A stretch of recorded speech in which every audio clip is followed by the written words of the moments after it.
నమస్తే. జ్ఞానసింధు కార్యక్రమానికి స్వాగతం, సుస్వాగతం. గత కొన్ని ఎపిసోడ్స్‌గా మనం కోపం గురించి డిస్కస్ చేసుకుంటున్నాము. సో, కోపం వల్ల నష్టాలేంటి? అండ్ కోపం ఎందుకొస్తుంది? కోపాన్ని మనం దూరం చేయాలంటే ఆధ్యాత్మిక రాజయోగం ఏ విధంగా ఉపయోగపడుతుంది? అనే విషయాల్ని బ్రహ్మకుమారి రాజయోగి మంజునాథ్ బాయ్ గారు చాలా క్లియర్‌గా అర్థం చేపిచ్చారు.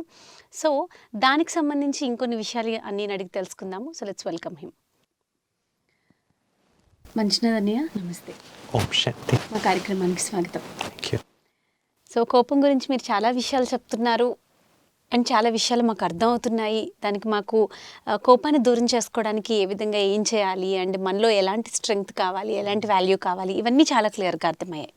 అయితే లాస్ట్ ఎపిసోడ్లో మీరు చెప్పారు కోపం రావడానికి రూట్స్ ఏంటి అని అడిగితే ఒకటి మనలో అంటే ఫస్ట్ మనమే కాజ్ అనేది మనం మర్చిపోయాం. బికాస్ ఫస్ట్ అది మనం ఎక్స్పీరియన్స్ చేసి మనలో మనం నెగిటివ్గా అనుకుని మనం బయటికి వర్డ్స్ మాత్రం మంచిగా మాట్లాడుతున్నాం. సో ఐఎమ్ ద రీజన్ అని మనకు అర్థమైంది. అండ్ అలాగే ఈగో కూడా అని చెప్పారు. సో ఇలా ఇంకా ఏమైనా స్ట్రాంగ్ రీజన్స్ ఉన్నాయా కోపానికి? ఇంకా ఒక రీజన్ అంటే డౌటింగ్ నేచర్. ఇంకొకరిని ఎక్కువ డౌట్ అంటే శంకాభావనం అంటే అనుమానం పెద్ద రోగం అంటాం. అనుమానం పెనుభూతం. ఇంకొకరి పైన ఎక్కువ అనుమానం ఉంటుంది అనుకోండి, అక్కడ కూడా కోపం బర్స్ట్ అయ్యే ఛాన్సెస్ ఉంటుంది. అనుమానంతో ఎలా? ఇప్పుడు అనుమానం ఉందనుకోండి, ఫర్ ఎగ్జాంపుల్ అనుమానం వల్ల నాకు అనుమానం వస్తుంది కానీ అనుమానం పెరుగుతుంది కానీ కోపం ఎలా వస్తుంది? ఫర్ ఎగ్జాంపుల్ మీరు ఎవరికన్నా ఒక వర్క్ చెప్పారు, చేయలేదు, వాళ్ళు చేయరు అనేది మీకు లోపల అనుమానం మీకు మీరే క్రియేట్ చేసుకుంటుంటారు. ఎవరికైనా డబ్బులు ఇచ్చారు, వాళ్ళు ఇస్తారా లేదో అనే అనుమానంతోనే ఇచ్చారు. వాళ్ళు టైంకి ఇవ్వలేదంటే ఆల్రెడీ ఇవ్వరు లేట్ చేస్తారు, మీకు తెలియకుండానే మీరు ఒక లోకంగా సెల్ఫ్ ప్రోగ్రామింగ్ చేసుకుని ఉంటారు. అది కూడా ట్రిగర్ అయిపోతుంది కోపం రూపంలో. అందుకే ఒక మంచి ఒక మాటని చెప్తూ ఉంటారు, who is the mother and father of anger అన్నమాట. ఈ యాంగర్ అనేది ఒక చైల్డ్ తీసుకుంటే దీని మదర్ ఫాదర్ ఎవరు, దానికి చెప్పడం అవుతుంది మిస్టర్ డౌట్ అండ్ మిస్అండర్స్టాండింగ్ అని. Mister doubt and misunderstanding. ఎక్కడ మిస్టర్ డౌట్ ఉంటాడో అక్కడ మిస్అండర్స్టాండింగ్ కనెక్ట్ అయిపోతుంది అనమాట. వీళ్ళిద్దరూ ఎక్కడ కనెక్ట్ అవుతూ ఉంటారో అక్కడ యాంగర్ అనే చైల్డ్ పుడుతూనే ఉంటుంది. రోజుకి మరి ఎంతమంది పిల్లల్ని కంటారు అంటే యాంగర్ అనే చైల్డ్ పుడతారు, జన్మనిచ్చిన మాతృపితలు అనమాట. సో మనము బయట మాత్రం బర్త్ కంట్రోల్ చేసేదానికి స్టెప్స్ తీసుకుంటున్నాం, లోపల యాంగర్ అనే దానికి కంట్రోల్ చేసేకి ఏ స్టెప్స్ తీసుకోలేదు కదా. ఈ రెండుటి పైన కూడా మనకి ఒక అవగాహన కావాలన్నమాట. ఓకే, అంటే ఇప్పుడు మీరు చెప్పిన ఎగ్జాంపుల్స్ ఓకే, ఇప్పుడు ఎవరికో డబ్బులు ఇచ్చాము లేదంటే ఏదో పని చెప్పాము ఓకే, బట్ కొన్నిసార్లు ఇంట్లో ఏమీ లేకుండా ఏదో చిన్న పని వల్ల మనకు కోపం వస్తుంది. ఆ టైంలో మనం ఎక్కడ డౌటింగ్ నేచర్ ఉంది? లేదు కదా. ఎందుకంటే ఇప్పుడు ఫర్ ఎగ్జాంపుల్ చెప్పాలంటే మీరు మీకు తెలియకుండానే మీ లోపల కొన్ని పర్సెప్షన్స్ విజన్స్ పెట్టుకునేసి ఉంటారు. సో ఫర్ ఎగ్జాంపుల్ నేను మీకు 10 గంటలకు వస్తానని చెప్పాను అనుకోండి, మీరు ఏమనుకుని ఉంటారంటే నేను ఇంకా 5 నిమిషాలు ముందుగా వస్తాను అనుకుని ఉంటారు, లేదంటే మేబీ ఒక 5 minutes లేట్ అని. నేను 10 గంటలని చెప్పి నేను 12 గంటలకు వచ్చాను అనుకోండి, మీరు నా పైన బర్స్ట్ అవుతారు. ఎందుకంటే మీరు లోపల ఏ రకంగా మీరు ఒక పర్సెప్షన్ క్రియేట్ చేసుకున్నారంటే చెప్పిన టైంకే వస్తారనేసి. కానీ మీది లోపల ఏముంది అంటే ఆ టైంకే రావాలా అని. కానీ మీరు నా సందర్భం గురించి యోచన చేయరు, మీది అక్కడ వర్క్ డన్ కాలేదు, మీ యొక్క డిసిప్లిన్ ఫాలో కాలేదు అనేది మీకు ఉంటుంది అన్నమాట. అంటే ఇక్కడ ఏం క్రియేట్ అయింది? మిస్అండర్స్టాండింగ్. ఓకే, ఫస్ట్ డౌట్ వచ్చింది, ఇంకొకటి మిస్అండర్స్టాండింగ్ వచ్చింది. చెప్పిన టైంకి రాలేదంటే ఇక్కడ వెళ్ళండొచ్చు, అక్కడ వెళ్ళండి డౌట్. ఇంకొకటి ఫ్యాక్ట్ తెలీదు, వాస్తవం తెలీదు, మిస్అండర్స్టాండింగ్. అక్కడ కోపం బర్స్ట్ అవుతుంది. సో ఇక్కడ కూడా మనము ఏంటంటే అన్ని ప్లేసెస్లో కూడా మనము ఎదుటి వాళ్ళనే చూపుడు వెళ్ళి చూపిస్తుంటాం అనమాట. You are the main reason for my anger అని. ఎక్కడి నుంచి దీని ఒక బిగినింగ్ రూట్ అయ్యింది అని మనం అర్థం చేసుకునే ప్రయత్నం చేయలేదు. యాంగర్ వచ్చి బర్స్ట్ అయ్యి వెళ్ళిపోయి ఫ్యాక్ట్ తెలిసినాక ఐఎమ్ సారీ అని అనుకుంటున్నాం అంతే. కానీ ఈ లోపు మాత్రం లోపల లోపల చాలా లోపల form ఆల్రెడీ చాలా వరకు మన పైన మనం కోపగించుకుని ఉంటాం. మళ్ళీ ఫైనల్గా బ్రహ్మాస్త్రం లాగా వస్తుందన్నమాట. కుక్కరు మీరు విజిల్ వేసినప్పుడు ఒక విజిల్, 2 విజిల్, 3 విజిల్ అని మీరు ఒక ఇది పెట్టుకొని ఉంటారు, మెజర్ పెట్టుకొని ఉంటారు. అదైతే ఉడికిపోయింది అనమాట. మీరు అది ఎంతసేపు అయినా కూడా మీరు దాన్ని పట్టించుకోలేదంటే అది బర్స్ట్ అవుతుందా లేదా? బర్స్ట్ అయ్యే అవుతుంది. అలానే ఇక్కడ కూడా ఏంటంటే మన లోపల ఒక సిగ్నల్ వస్తుందన్నమాట. టూ మచ్ థింక్ చేయొద్దనమాట. అయితే మనం దాన్ని పట్టించుకోము. దాన్ని ఒక పక్కకి ఇగ్నోర్ చేసేస్తాం. అప్పుడు అది ఏమవుతుంది అంటే బయటికి బర్స్ట్ అయిపోతుంది అనమాట. ఇప్పుడు ఫర్ ఎగ్జాంపుల్ పిల్లలు 6 గంటలకి ఇంటికి వస్తానని చెప్పి 7 గంటలైనా రాలేదు. నేనేమో కొద్దిసేపు టైంపాస్ కావాలని న్యూస్ చూస్తున్నాను. న్యూస్లో ఏమో ఇలా పిల్లల కిడ్నాపింగ్ ఎక్కువ అవుతా ఉందని న్యూస్ వస్తూ ఉంది. అది చూడగానే మీరు టైం చూస్తున్నారు, 5 నిమిషాలు 10 నిమిషాలు మీరు టాలరేట్ చేయలేకపోతున్నారు. ఫోన్ చేశారు, స్విచ్ ఆఫ్ వస్తూ ఉంది. మళ్ళీ ఎంత ట్రై చేసినా కూడా మీకు ఆపలేకపోతున్నారు మీ మైండ్ని. అక్కడ ఏమవుతుంది, 6 గంటలకు చెప్పిన పిల్లలు 7 గంటలకు వచ్చారు అనుకోండి, అక్కడ మీరు బర్స్ట్ అయిపోయారు. బర్స్ట్ అయిపోయి మీ కోపాన్ని తగ్గిపోయింది అనుకున్నారు, కానీ దాని ఎఫెక్ట్ ఎక్కడ పడింది? మీ పిల్లల పైన పడింది. సో పిల్లలు మీకేమీ బదులు చెప్పకపోయినా కూడా లోపల నుంచి మిస్అండర్స్టాండింగ్ మీ గురించి చేసుకునే స్టార్ట్ చేశారు. అంటే నేను అరే నా సిచ్యుయేషన్ అమ్మ అర్థం చేసుకోలేదు, దీని వైబ్రేషన్ మీకు వెళ్తాది. అవునా? మీ ఇద్దరి మధ్యలో గ్యాప్ పెరుగుతుంది. ఒక రోజు మాట్లాడలేదు, బయట నుంచి మాట్లాడలేదు, లోపల నుంచి చాలా మాట్లాడుకుంటున్నారు. ఓకే, కానీ బయటకు మాత్రం బయట సైలెంట్ మీరు. ఇది చాలా డేంజరస్ జోన్ లో ఎంటర్ అయ్యారనమాట. మీరు ఎవరితో అన్నా బికాస్ ఆఫ్ సమ్ ఇష్యూ, ఏదైనా ఒక గొడవ నుంచి మీరు మాట్లాడేది వదిలేశారంటే బయట నుంచి మీరు రిలేషన్షిప్ కట్ చేసుకున్నా కూడా లోపల నుంచి రిలేషన్షిప్ చాలా బాండ్ అయిపోతుంది అనమాట. ఎందుకంటే అక్కడే ఈర్ష్య ద్వేషాలు పెరుగుతుందన్నమాట. అందుకే ఏం చెప్తారంటే చనిపోయేప్పుడు కూడా వీళ్ళు ఈర్ష్య ద్వేషాలని పట్టుకెళ్ళారంటారు. అది ఎందుకు పట్టుకెళ్ళారంటే కన్నా నేను చాలా వరకు లోపల నుంచి మాట్లాడుకునేసాను, లోపల నుంచి క్రోధం చేసే స్టార్ట్ చేశాను. నేను మీకు ఫిజికల్ లెవెల్లో దూరంగా ఉండొచ్చు, కానీ ఇన్సైడ్ నేను చాలా వరకు దాని గురించి నెగిటివ్ ఎమోషన్స్ క్రియేట్ చేశాను. Yes, of course. ఈ ఎగ్జాంపుల్ అంటే ఇప్పుడు నేనే చెప్తాను.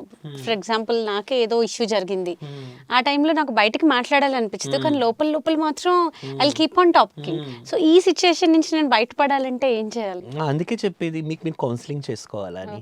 మనం అందరినీ కౌన్సిల్లో అడుగుతాము, కౌన్సిల్ చేయమని చెప్తాము. సో మెడిటేషన్లో ఏం చెప్పిస్తుందంటే 2 ఉంటాయన్నమాట. ఒకటి నాలెడ్జ్, ఇంకొకటి మెడిటేషన్ అనమాట. నాలెడ్జ్ అంటే correct understanding, clear focus, clear understanding అనమాట. సెల్ఫ్ రియలైజేషన్ కోర్స్ అంటాం. ఈ సెల్ఫ్ రియలైజేషన్ కోర్స్లో మనకు మంచిగా అర్థమైపోతుంది సోల్ ఏంటి, సోల్ ఒక వాల్యూస్ ఏంటి, అసలు సోల్కి బాడీకి ఉండే కనెక్షన్ ఏంటి, ఈ సోల్లో ఈ బాడీ నుంచి ఏ రకంగా రోల్స్ ప్లే చేస్తూ ఉంది, ఈ రోల్స్ అనేది ఎక్కడి నుంచి స్టార్ట్ అయింది, ఇదన్నీ సోల్ రియలైజేషన్ వస్తుంది. నెక్స్ట్ ఈ సోల్ ఎంపవర్ చేసుకోవడానికి మెడిటేషన్ కావాలి. ఆ మెడిటేషన్కి సోర్స్ ఏంటి? ఆ సోర్స్ని గాడ్ రియలైజేషన్ అంటాం అనమాట. ఇప్పుడు నా దగ్గర స్ట్రెంగ్త్ లేదు, మీ దగ్గర స్ట్రెంగ్త్ ఉంది. ఫర్ ఎగ్జాంపుల్ నేను కింద పడిపోయాను, ఫర్ ఎగ్జాంపుల్ నేను నిశక్తితో కింద పడిపోయాను, మీరు కొద్దిగా హెల్తీగా ఉన్నారు. నేను నిశక్తితో కింద పడిపోతే నేను లేవడానికి అవ్వడం లేదు, మీరు నాకు చెయ్యి అందించారు, సో నేను లేచి నిలబడతాను. మళ్ళీ మీరు నాకు ఏదో ఒక స్ట్రెంగ్త్ వచ్చేలాగా ఒక ఫుడ్డో మెడిసిన్నో ఒక ట్యాబ్లెటో జ్యూసో ఇచ్చారు, మళ్ళీ నా ఒక ఇమ్యూనిటీ పవర్ అక్కడ పెరిగిందనమాట. అప్పుడు నేను నడవగలుగుతాను. అవునా? అలానే ఇప్పుడు ఎమోషనల్లీ నేను పడిపోయి ఉన్నాను బికాస్ ఆఫ్ సమ్ రీజన్. ఇప్పుడు నేనేం చేస్తానంటే మెడిటేషన్ నా లైఫ్లో అడాప్ట్ చేసుకుంటాను. ఆ మెడిటేషన్ అడాప్ట్ చేసుకుని సోర్స్ అంటే పరమాత్ముడు, సుప్రీం పవర్, గాడ్ అని చెప్తామన్నమాట. దానికి కనెక్ట్ అవుతాను. అంటే soul connection, supreme soul connection. ఇప్పుడు సుప్రీం సోల్ అంటే ఏంటి? పరమాత్ముడు. మన లైఫ్లో ఏదైనా పెద్ద ప్రాబ్లమ్స్ వచ్చిందంటే మనం గుర్తు చేసుకునేది భగవంతుడిని. ఎవరన్నా దుఃఖం ఎక్కువ ఇచ్చారంటే భగవంతుడా నా దుఃఖాన్ని దూరం చేయి అంటాం. ఎవరన్నా నాకు ఎక్కువ బాధలు ఇస్తుంటే నాకు మనశ్శాంతి అని అంటాం. అంటే మనం తెలిసి తెలియకుండా ఎవరికి మన అప్లికేషన్ పెడుతున్నామో మనసు ద్వారా. ఎందుకంటే ఈ సోర్స్ ఇప్పుడు మనకి కనెక్షన్ కరెక్ట్గా అర్థమైపోయింది గాడ్ అంటే. అసలు గాడ్ని ఎందుకు గుర్తు చేసుకోవాలి? మంచిది కావాలి అంటారు. దేవుడిని ఎందుకు గుర్తు చేసుకుంటావు? టెంపుల్కి ఎందుకు వెళ్తావు? పూజ ఎందుకు? మంచి జరగాలని. కానీ మంచి జరగాలంటే ఏంటి? What is the meaning of మంచి జరగాలి అంటే, నీకు నువ్వు మంచి చేసుకునేందుకు, నీ పైన నువ్వు కృప చూపించేందుకు, నేను మార్చుకోవడానికి ఒక వే కనపడాలి. ఓకే. ఆ వేకి మంచి అంతే, అనేది. అంతే. కానీ మనం ఆ మంచి అనేదాన్ని మనం అర్థం చేసుకునేది ఏంటి? నేను ఏదో పని చేసేకి వెళ్తున్నాను, ఆ పని అయిపోవాలి అంటే అది మంచి అనుకున్నాం. ఓకే. మనకి అనుకూలంగా జరగాలి అనుకునేది మనం మంచి అలా అనుకునేసాం. మళ్ళీ అవుట్ సైడ్ ప్రాబ్లమ్స్ సాల్వ్ అయిపోవాలి, అది మంచి అనుకున్నాం. కానీ ఇన్సైడ్ ప్రాబ్లమ్స్ అలానే పెట్టుకున్నాం. ఓకే. ఆ ఇన్సైడ్ సాల్వేషన్కి కావాల్సిన మెడిటేషన్. ఇప్పుడు మీకు ఫర్ ఎగ్జాంపుల్ ఒక కౌన్సిలింగ్ చేయాలంటే ఒక కౌన్సిలర్ దగ్గరికి వెళ్తారు. కౌన్సిలర్తో మీ ప్రాబ్లమ్స్ చెప్తుంటారు, వాళ్ళు బాగా దాన్ని అక్సెప్ట్ చేస్తారు, దానికి సగమైనటువంటి సొల్యూషన్స్ ఇస్తారు, లేకపోతే మీకు కాజ్ ఏంటి, దాని యొక్క ఇది ఏంటి, రిజల్ట్ ఏంటి, ఎఫెక్ట్ ఏంటి అన్నీ చెప్తారు. మెడిటేషన్లో ఏం చేస్తామంటే మనం సోల్ కాన్షియస్లో సెట్ అవుతాం, అది సోల్ రియలైజేషన్. మళ్ళీ పరమాత్ముడికి నాకు ఉండే సంబంధం ఏంటి? Why I want to remember God? భగవంతుని అసలు నేను ఎందుకు గుర్తు చేసుకోవాలి? ఆ సోర్స్తో నా కాంటాక్ట్ ఎందుకు పెట్టుకోవాలంటే, నా సోల్లో ఉండే క్వాలిటీసు పరమాత్ముడిలో ఉండే క్వాలిటీస్ వేరే కాదు, సేమ్. నా దగ్గర భగవంతుని దగ్గర ఉండేది క్వాలిటీస్ ఒకటే, కాకపోతే నేను ఇన్ఫ్లుయెన్స్లో వచ్చేసాను, ఎఫెక్ట్లో వచ్చేసాను. ఇప్పుడు సింపుల్గా చెప్పాలంటే, ఒక కాటన్ దూతి ఫైర్ దగ్గర తెచ్చామనుకోండి, ఆటోమేటిక్గా దాని ఇన్ఫ్లుయెన్స్లో వచ్చి దాని క్వాలిటీ ఇది తీసుకుని కాలిపోతుంది. అదే ఒక ఐస్, దానికి ఫైర్ కనెక్ట్ చేసామనుకోండి, దాని క్వాలిటీ అది వదలదు, ఎందుకంటే అది దాని క్వాలిటీలో ఉంది. ఎప్పుడు నువ్వు నీ క్వాలిటీని వదులుకోవో ఏ ఇన్ఫ్లుయెన్స్ నేనేం చేయదు. ఇప్పుడు నేనేం చేయాలి? నేను ఏ ఇన్ఫ్లుయెన్స్లో వచ్చేసానంటే, వాతావరణం ఇన్ఫ్లుయెన్స్లో, వ్యక్తుల ఒక స్వభావ సంస్కారాల ఇన్ఫ్లుయెన్స్లో, పరిస్థితుల ఇన్ఫ్లుయెన్స్లో, మళ్ళీ నాదే నెగిటివ్ థింకింగ్ ఇన్ఫ్లుయెన్స్లో, నా రాంగ్ బిలీఫ్స్ ఇన్ఫ్లుయెన్స్లో, అది నా సిచ్యువేషన్స్ ఇన్ఫ్లుయెన్స్తో నేను వచ్చేసాను. ఇప్పుడు నేను ఇన్ఫ్లుయెన్స్ నుంచి బయటపడాలి, నా ఒరిజినల్ ఇన్ఫ్లుయెన్స్కి నేను వెళ్ళాలి, నా ఒరిజినల్ క్వాలిటీకి వెళ్ళాలి. దానికి నా దగ్గర స్ట్రెంగ్త్ లేదు, సోర్స్ కూడా లేదు. ఆ స్ట్రెంగ్త్ కోసం, ఆ సోర్స్ కోసం నేను భగవంతునితో కనెక్ట్ కావాలి. ఎప్పుడు నేను భగవంతునితో కనెక్ట్ అవుతానో, భగవంతునితో ఉండే క్వాలిటీస్ నాలో ట్రాన్స్ఫర్ అవుతుంది. ఇప్పుడు మీరు ఇంటర్నెట్లో ఏం కావాలన్నా గూగుల్ సెర్చ్ చేస్తారు, ఆ సెర్చ్ చేసింది మీకు కావాలంటే మీరు ఏం చేస్తారు? డౌన్లోడ్ చేస్తారు, అవునా? అలానే మన లోపల ఉండే సోల్లో క్వాలిటీస్ ఏదైతే ఉన్నాయి, ఆ క్వాలిటీస్ భగవంతునిలో ఉంది. మనం ఎప్పుడు లింక్ అవుతాం భగవంతునికి, భగవంతునిలో ఉండే క్వాలిటీస్ మనకు డౌన్లోడ్ అవుతుంది అనమాట. ఆ క్వాలిటీస్ డౌన్లోడ్ అయినప్పుడు మనం న్యాచురల్గా ఎంపవర్ అవుతాం. ఎప్పుడు నేను ఎంపవర్ అవుతానో అప్పుడు నేను బయట ఇన్ఫ్లుయెన్స్లో నేను ఇన్వాల్వ్ కాను, అంటే నా ఇన్ఫ్లుయెన్స్, నా సెల్ఫ్ పవర్లో నేను సెట్ అయిపోయాను అన్నమాట. అప్పుడు ఏది నన్ను ఇన్ఫ్లుయెన్స్ చేయలేదు, అంతే కదా. మరి మనం కోరుకునేది అదే కదా. మనం ఏం చేసుకున్నాము? ప్రాబ్లమ్స్ని పెద్ద చేసుకుని సెల్ఫ్ పవర్ని మర్చిపోయాం. ప్రాబ్లం కన్నా పెద్దగా నా సెల్ఫ్ పవర్ చేసుకోవాలంటే నేను సోర్స్ కనెక్ట్ కావాలి. ఓకే. సో దాన్ని గాడ్ రియలైజేషన్ అంటారు. ఓకే. సో దేనికైనా మనకి ఆధారం ఏంటి అంటే ఆబ్వియస్గా సోర్స్ ఎవరు? సుప్రీం, భగవంతుడు, పరమాత్ముడు. కానీ పరమాత్ముని కనెక్షన్ కరెక్ట్ లేదు, పరమాత్మునితో మన ఒక రిలేషన్షిప్ కరెక్ట్ లేదు. So we started to attain it. దాన్ని మనం మనదిగా తీసుకునేందుకు మనం వేరే వేరే వేస్లో ఎత్తుతూ వెళ్తున్నాం. Okay. So as a spiritual టీచర్గా, సో మీ దగ్గర అంటే మీరు చెప్పినట్టు మీ ఆశ్రమంలో చాలా కోర్సెస్కి ట్రైనింగ్స్ ఇస్తూ ఉంటారు. సో ఇలా మనం భగవంతునితో కనెక్ట్ అవ్వడానికి, లేదంటే సోర్స్ నుంచి మనం ఏదైనా స్ట్రెంగ్త్ అండ్ పవర్స్ తీసుకోవడానికి కూడా మీరు స్పెషల్గా క్లాసెస్ 100% బేసిక్ 7 days కోర్స్ ఎక్కడ పైన కూడా నేషనల్ ఇంటర్నేషనల్ లెవెల్లో, తాలూకా నుంచి పల్లెల నుంచి గ్రామాల నుంచి అన్ని ప్లేసెస్లో కూడా బ్రహ్మకుమారి ఈశ్వరి విశ్వవిద్యాలయం ఉంది. ఇక్కడ మెయిన్లీ మనకి నేర్పేటువంటి ఒక ఎడ్యుకేషనే రాజయోగ ఎడ్యుకేషన్ అంటారు, మెడిటేషన్ కోర్స్ అంటారు. ఇక్కడ మనకి మెయిన్లీ అక్కడ బేసిక్ ఫౌండేషన్ కోర్స్ స్టార్ట్ చేసేదే soul realisation, God realisation, meditation. ఈ మూడే మెయిన్ అక్కడ థీమ్ ఆఫ్ సబ్జెక్ట్స్ ఉంటాయి. ఈ మూడే మన లైఫ్కి కూడా చాలా అవసరమైంది. ఓకే. సో, ఇప్పుడు అయితే ఈ కోపం నుంచి మనం బయటపడాలి ఆరెల్స్ మనకున్నటువంటి ఏవైతే ఈగో ప్రాబ్లమ్స్ కానీ, లేకపోతే చిన్న చిన్న క్లాషెస్ ఏవైతే ఉన్నాయో మనలో, వాటన్నిటి నుంచి బయటపడడానికి మీరు ఎలాంటి ట్రైనింగ్ ఇస్తారు? ఫస్ట్ ముందుగా సెల్ఫ్ రియలైజేషన్కి పోవాలి. సెల్ఫ్ రియలైజేషన్ అంటే మనం రియల్ ఐస్తో అర్థం చేసుకునే ప్రయత్నం చేయాలి. ఇన్నర్ స్ట్రెంగ్త్ని అర్థం చేసుకునే పోవాలి. సో అక్కడ మనకి కరెక్ట్ అయినటువంటి బేసిక్ ఫౌండేషన్ కోర్సులో మనకి సోల్కి పరమాత్మునికి ఏ రకంలో కనెక్ట్ చేయాలా అనేది ప్రాక్టికల్గా నేర్పుతారనమాట. అంటే మన ఆలోచనలు మన ఫీలింగ్స్ని అర్థం చేసుకుంటూ మన లోపల మనల్ని ఇంట్రోస్పెక్ట్ అవగాహన చేసుకుంటూ అంతర్ముఖత చేసుకుంటూ ఎలా పరమాత్మతో కనెక్ట్ కావాలి. జ్ఞాన దృష్టి అని చెప్పచ్చు. మూడో నేత్రం నాలెడ్జ్. అందుకే ఏమంటారు, నాలెడ్జ్ ఈజ్ ఐ అంటారు, మూడో నేత్రం అంటారు. ఆ మూడో నేత్రం తెరవాలి, దాన్ని అవేకన్ అంటారు. దాని నుంచి మనం ఇగ్నోరెంట్ అయిపోయాం. దాంట్లో మనం కంప్లీట్గా మనం ఏమైపోయామంటే డార్మెంట్ స్టేజ్కి వచ్చేసాం, స్లీపింగ్ లెవెల్కి వెళ్ళిపోయాం. ఇప్పుడు దాన్ని తెరుచుకోవాలి. దాన్ని తెరుచుకోవాలంటే నాకు ఏదైనా ఒక రకం ట్రిగర్ కావాలి కదా. ఆ ట్రిగర్ అవ్వడానికి అక్కడ నాలెడ్జ్ బేసిక్ ఇస్తారనమాట. ఓకే. సో అంటే ఇప్పుడు మనం అనుకున్నట్టు కోపం అనేది పిల్లల్లో, పెద్దవాళ్ళు, యూత్లో అందరిలో ఉంటుంది కామన్గా, గర్ల్స్, బాయ్స్లో. ఇక్కడ ఏమవుతుందంటే నార్మల్ అబ్నార్మల్ అనేది మర్చిపోతాం. ఇప్పుడు ఫీవర్ అని ఎప్పుడు చెప్తాము? ఎవరికన్నా టెంపరేచర్ 98 కన్నా ఎక్కువ అయితే 98 degrees వచ్చిందంటే 98 వచ్చింది, అప్పుడు మీరు నార్మల్ ఉందిలే టెంపరేచర్ అంటారు. కొద్దిగా ఎక్కువ అయితే హై ఫీవర్ అంటే, తక్కువ అంటే లో ఫీవర్ అంటే మీకు నార్మల్ అబ్నార్మల్ తెలుసు, అవునా? మీరు అందుకోసం ఇంట్లోనే టెర్మామీటర్ పెట్టుకుంటారు. మళ్ళీ ఏం చేస్తారంటే దానికి యాంటీబయాటిక్స్ పారాసెటమాల్ వేసుకొని కంట్రోల్ చేసుకుంటారు. ఇంకా తగ్గలేదంటే డాక్టర్ అడ్వైస్కి వెళ్తారు. మరి మన లోపల కోపం ఉంది, పిల్లల్లో ఉంది, పెద్దల్లో ఉంది, అందరిలోనూ ఉండదు. మరి ప్రతి ఒక్కరికి కూడా అది నార్మల్ అబ్నార్మల్ అని తెలుసా? తెలీదు.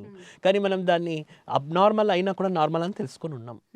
అది నార్మలా అబ్నార్మలా అని మనకు తెలియకుండానే మన లైఫ్ స్టైల్ నడిపిస్తున్నాం.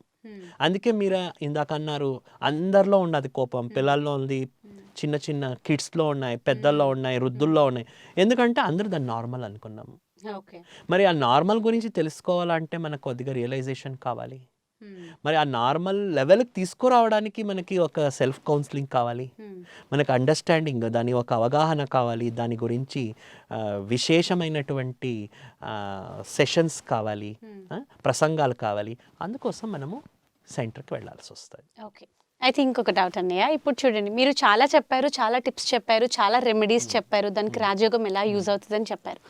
బట్ స్టిల్ కొంతమందికి ఎలా అనిపిస్తుందంటే ఎన్ని చెప్పినా కూడా నా కోపాన్ని నేను వదులుకోను, ఇట్స్ మై నేచర్, సో అదే నాకు బలం అని కొంతమంది కూడా ఫీల్ అవుతారు. సో నేను వదలని కోపం అని అంటారు. అలాంటి వాళ్ళకి లాస్ట్కి ఏం రిజల్ట్ ఉంటుంది? ఫైనల్ ఏముంటుంది? ఫర్ ఎగ్జాంపుల్ ఇప్పుడు చెప్తాను.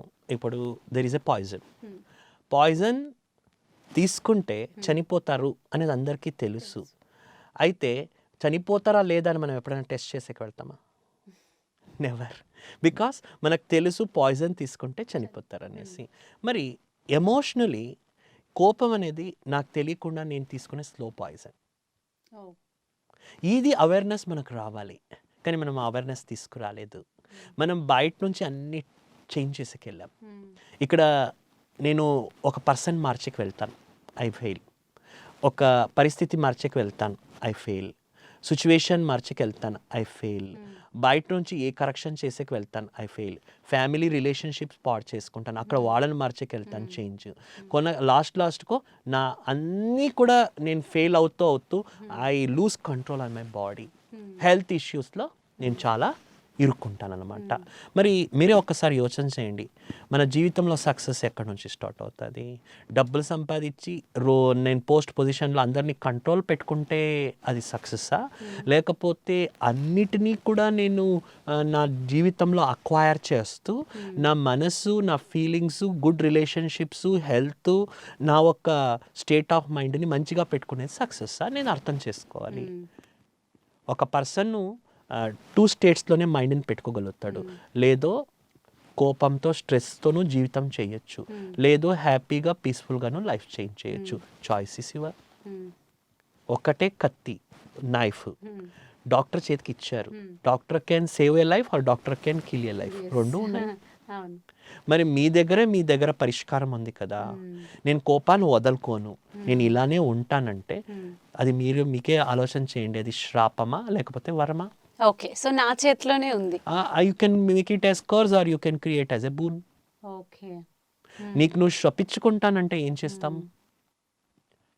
కొండపైన పడిపోతే కిందికి బతకలేమనేది తెలిసినా కూడా లేదు నేను టెస్ట్ చేస్తానంటే ఏమవుతుంది? You become a big. సో నన్ను నేను బాగుపరుచుకోవాలి, సో ఈ కోపం అనేది నాకు ఒక శాపం లాంటిది, ఆర్ఎల్స్ స్లో పాయిజన్ టైపు అని అనుకుని చాలా మంది ఉంటారు. బట్ స్టిల్ వాళ్ళకి కొంచెం ఇన్నర్గా స్ట్రెంగ్త్ తక్కువ ఉంటుంది. అంటే నేను మేబీ చేయలేనేమో, ఆర్ఎల్స్ ఇది నా వల్ల కాదేమో, బికాజ్ నాకు చాలా కోపం ఎక్కువ. అలాంటి వాళ్ళు కూడా ఒకవేళ మంచిగా అవ్వాలి అని అనుకుంటే కనుక వాళ్ళకి ఇన్నర్ స్ట్రెంగ్త్ ఏ రకంగా దొరుకుతుంది?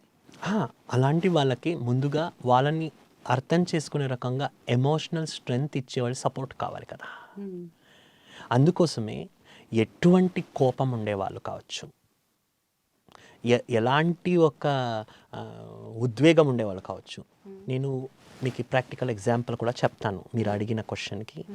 మా బ్రహ్మకుమారీస్ ఈశ్వరీయ విశ్వవిద్యాలయంలో పంచమ్ సింగ్ అనేటువంటి ఒక పెద్ద డాకు మీరు ఉంటారు, ఇందిరాగాంధీ పీరియడ్లో ఉండేవారు. అతను చాలా పెద్ద క్రిమినల్ అనమాట, ఎన్నో హత్యలు చేశాడు అనమాట. అతన్ని పట్టిస్తే మీకు అవార్డు కూడా ఇస్తామనే రకంలో అప్పట్లో అది ఒక పెద్ద న్యూస్ అన్నమాట.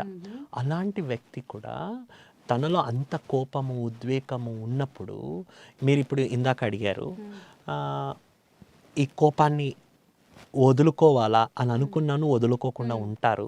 అలాంటి వాళ్ళకి మీరు ఏ రకమైనటువంటి ఒక టిప్స్ ఇస్తారన్నారు? టిప్స్ ఇచ్చేక ముందు నేను ఒక ప్రాక్టికల్ ఎగ్జాంపుల్ మీతో షేర్ చేసుకుంటాను. మీరు ఒక పెద్ద డాకు పంచమ్ సింగ్ అనేవారు పేరు విని ఉంటారు. ఇందిరాగాంధీ పీరియడ్లో అతను చాలా పెద్ద డాకు అనేది అందరికీ తెలుసు అనమాట. అతను ఎన్నో హత్యలు చేశాడు, ఎన్నో క్రైమ్స్ చేశాడు అనమాట. కానీ అతను ఎప్పుడైతే ఇది కావాల్సి ఉండింది, చట్టానికి వంగాల్సి వచ్చింది, అప్పట్లో ఇందిరాగాంధీ కూడా ఏం చెప్పారంటే ఇలా ఈ వ్యక్తి ఎవరైతే పట్టిస్తారో వాళ్ళకి మేము అవార్డు కూడా ఇస్తామన్న రకంలో అప్పుడు ఒక న్యూస్ వచ్చిందనమాట.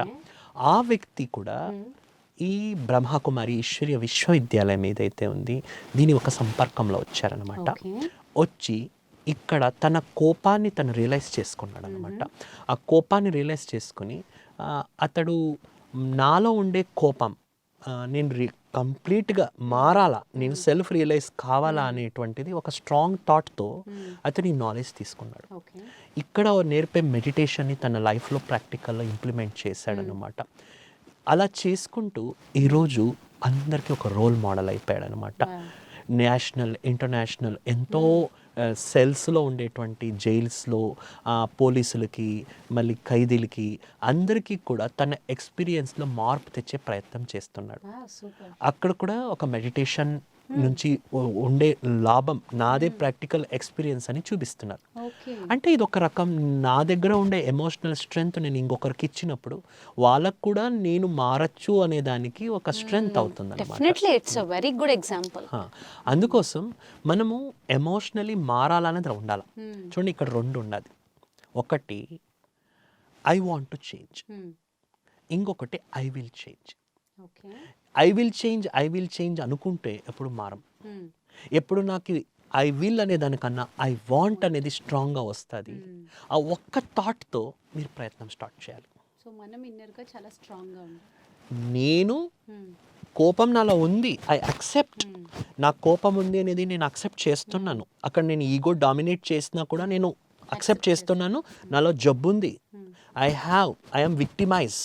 నేను అక్కడ కోపంలో చాలా వరకు నాలో ఆ కోపం ఉంది అనేది కూడా నేను రియలైజ్ అవుతున్నాను. అది ఎంత మీకు రియలైజ్ అయినా కూడా ఆ కోపాన్ని తగ్గించుకోవాలా అనే తపన మీకు ఉంటే చాలు. ఆ తపన ఉండి మీరు మెడిటేషన్ స్టార్ట్ చేశారంటే రోజుకి ఒక 10 సార్లు కోపపట్టేవాళ్ళు at least first within week 9 సార్లు కోపపడతారు. It is progress. అలానే 6 monthsతో 2 సార్లు 3 సార్లు, అలానే 1 yearలో you will come to a normality. అప్పుడు మీరు అబ్నార్మల్ నుంచి నార్మల్కి వెళ్తారు. అందుకే నేను ఇందాక ఎగ్జాంపుల్ చెప్పాను, why we go from abnormal అంటే ఏంటి, నార్మల్ అంటే ఏంటి. మీరు ఎక్స్పెరిమెంటే చేసుకోకపోతే ఎక్స్పీరియన్స్ ఎలా చేస్తారు? ఎగ్జాక్ట్లీ. ఇది ఎవరి వచ్చి కృప చేసేసి ఏదో ఒక జాదూ చేసేసి మ్యాజిక్ చేసే కవ్వదు. నాపై నేను ఎక్స్పెరిమెంట్ చేసుకొని ఒక మిరాకల్ మ్యాజిక్ నేను చూసుకోవాలి. ఓకే. ఓకే.